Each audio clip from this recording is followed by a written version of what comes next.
मादशान् मुग्धान् कथमतनुवशत्वान् बुद्ध के शान्यजेऽहं सुगतमगधरं वागधीशं शिवं वा जितभवमभिवन्दे भासुरं श्रीजिनं वा।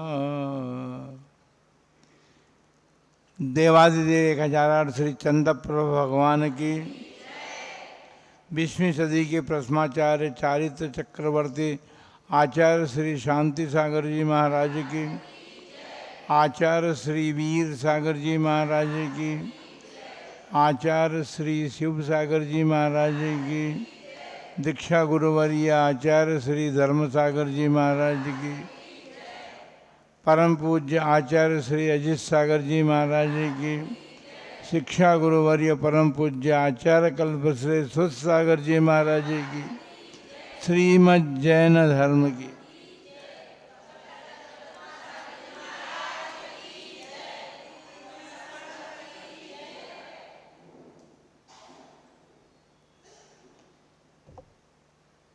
प्रातःकालीन धर्म सभा में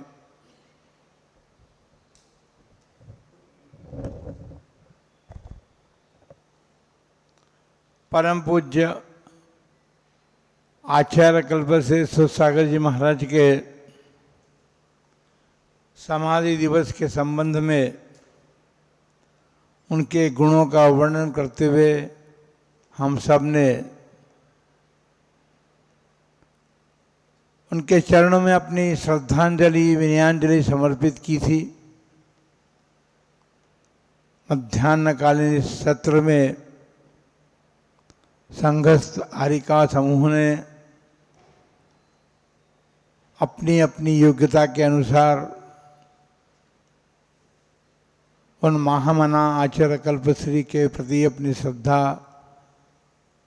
प्रकट की। हम सोच रहे थे कि जैन धर्म में एक सहारा है,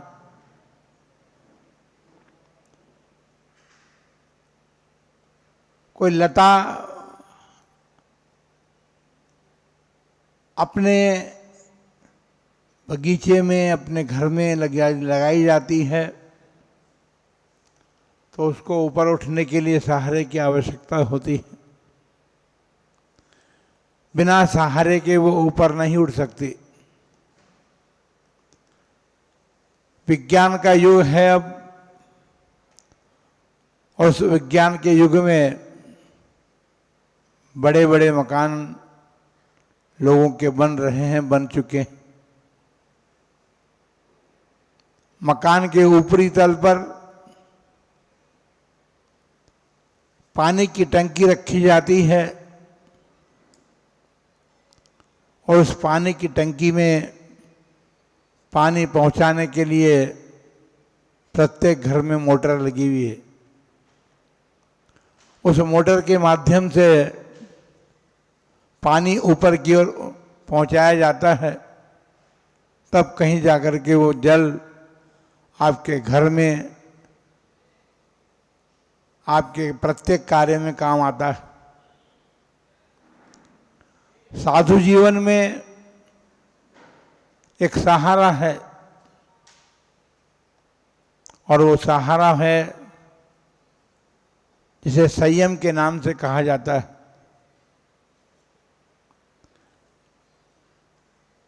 संयम हमारे जीवन में बांध का काम करता है। नदी का प्रवाह बहता जाता है और जब उसे आवश्यकता महसूस करती है जनता, तो उस नदी पर बांध बना दिया जाता है प्रवाह को रोकने के लिए। हम सब समझते हैं कि नदी के प्रवाह को रोकने के लिए बांध बना दिया गया है, इसलिए नदी का प्रवाह रुक गया, लेकिन नदी का प्रवाह तो चलता ही रहता है। ये बात अवश्य है कि नदी पहाड़ से निकली थी और समुद्र की ओर बढ़ रही है, वहाँ जाकर के उसमें समुद्र में मिल जाती। किंतु बांध बनाने के बाद भी नदी का प्रवाह नहीं रुकता है, वो समतल जमीन पर बहती हुई चली जाती, जहाँ ढाल उसे मिलता उस तरफ बहती है। किंतु बांध बनने के बाद नदी ऊपर की ओर उठना शुरू हो जाती है। उसी प्रकार हमारे असंयमी जीवन को ऊपर उठाने के लिए या अपने जीवन को उन्नत बनाने के लिए जिस सहारे की आवश्यकता होती है, वो सहारा संयम रूपी धन है। परम पूज्य आचार्य कल्पश्री सूतसागर जी महाराज ने अपने जीवन में संक्रमण किया, परिवर्तन किया धर्म का, और सही और वास्तविक धर्म को अपने जीवन में अपनाया। गुरु का सानिध्य प्राप्त होने के बाद एक कहावत है, खरबूजे को देख करके खरबूजा रंग बदलता। आचार्य श्री वीर सागर जी महाराज का सानिध्य प्राप्त करके फागुलाल जी कहें, गोविंद लाल जी कहें, उनके जीवन में परिवर्तन आया। और जीवन में परिवर्तन के साथ उनके जीवन को उन्नति की ओर ले जाने के लिए उन्हें जनवाणी का सहारा मिला। जनवाणी का उन्होंने अपने जीवन में अध्ययन, मनन, चिंतन, स्वाध्याय किया और उसके माध्यम से अपने जीवन में उस लता के समान जिसको सहारे के बिना वो ऊपर नहीं उड़ सकती है, उसी प्रकार जनवाणी का सहारा लेकर के उन्होंने अपने जीवन को उन्नति की तरफ बढ़ाने का पुरुषार्थ किया। और उन्नति भी इतनी की कि वे उस ज्ञान को प्राप्त करके अपने जीवन में उस ज्ञान का वास्तविक फल क्या होता है इसको समझने का प्रयत्न किया उन्होंने। और समझ करके आगम ज्ञान के फल को चारित्र्य धारण करना बताता है, उस चारित्र्य को उन्होंने धारण किया। श्रावक धर्म को, जो उत्कृष्ट श्रावक धर्म है, उसको उन्होंने सबसे पहले अपने जीवन में ग्रहण किया। उससे पहले वे जानते थे कि विषय और कषाय जो हैं आत्मा का पतन करने वाले, इसलिए गुरु सन्निधि को प्राप्त किया और सबसे पहले विषयों से अपने मन को हटाने के लिए उन्होंने ब्रह्मचर्य व्रत धारण किया। पति और पत्नी दोनों ने एक साथ ब्रह्मचर्य व्रत धारण किया। ऐसा संसार में कोई पदार्थ नहीं है जिसको अभी तक हमने कभी देखा नहीं हो, कभी हमने उसका रसास्वादन नहीं किया हो, ऐसा कोई पदार्थ नहीं है। कोई ऐसा पदार्थ भी नहीं है जिसकी गंध नहीं ली हो, कोई ऐसा रूप नहीं है जिसको हमने देखा नहीं हो। पांचों इंद्रियों के विषय संसार में पाए जाते हैं और उन पांचों इंद्रियों के विषयों को हमने एक बार नहीं अनेकों बार भोगा है और कोई विषय हमारे इंद्रियों से अछूता नहीं रहा है।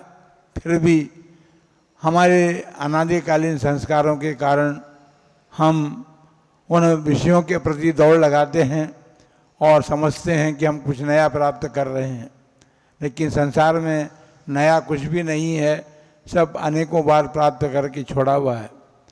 इस सत्य को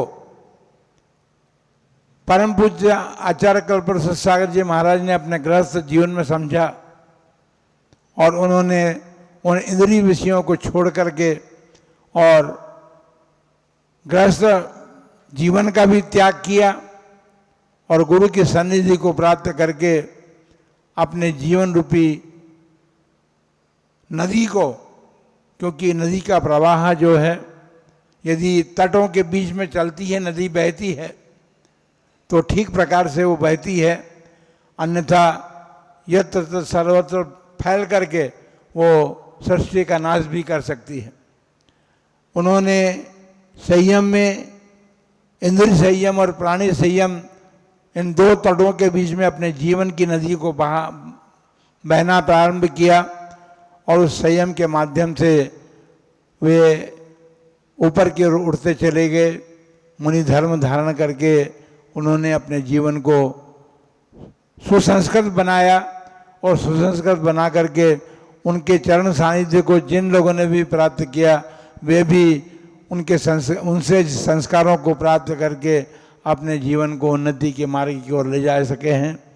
गुरुओं की सन्निधि और उनके गुणों का स्मरण इसीलिए किया जाता है कि हमारा आदिकालीन जो संस्कार है उस संस्कार में परिवर्तन आए और उस परिवर्तन के साथ हम भी उस सहारे को प्राप्त कर सकें, जिसके प्राप्त करने के बाद हमारी आत्मरूपी नदी दो तटों के बीच में बहे, संयम प्राणी संयम और इंद्रिय संयम के बीच में, अथवा वो सहारा हम प्राप्त करें जिसके माध्यम से हम ऊपर की ओर उठ सकते हैं। आचार्य कल्पवृक्ष सागर जी महाराज ने अपने जीवन में वही प्राप्त किया और गुरु सानिध्य प्राप्त करके उनके जीवन में जो परिवर्तन आया वो परिवर्तन उनके जीवन को उन्नति की तरफ ले गया। अंत में उन्होंने संलेखनापूर्वक अपने जीवन का अंत भी किया, क्योंकि जन्म जो लेता है वो मरण को अवश्य प्राप्त होता है।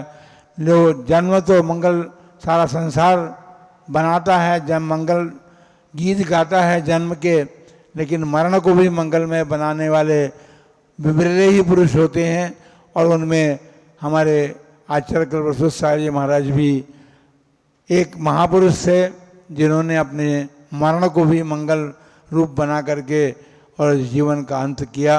हम सभी मुनिजनों की तरफ से, क्योंकि मुनिजन तो रह ही गए, आज उन्हें अपनी बात कही नहीं है, इसलिए हम मुनिजनों के सबकी तरफ से उन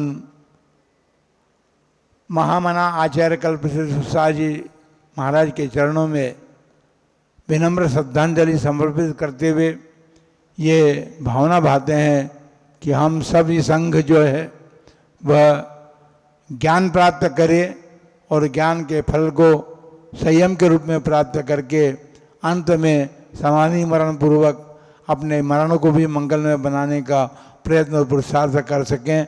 ऐसा आशीष हम आप सबसे हम आचार्य कल्पवृक्ष सागर जी महाराज से चाहते हैं और उनके चरणों में विनम्र श्रद्धांजलि अर्पित करते हुए यह भावना भाते हैं कि हम ने भी संयम धारण किया है, हम सभी संयमी हैं और जिस प्रकार आपने संयम धारण करके संयम शब्द को अपने जीवन में उतारा और उतार करके अपने जीवन को हर क्षेत्र में संयमी बनाया, उसी प्रकार हम भी मन वचन काय को पूर्ण संयमी बना करके इस संयम का फल प्राप्त कर सकें। इन्हीं मंगलमय भावना के साथ जय बोलो आचार्य कल्पवृक्ष सागर जी महाराज की।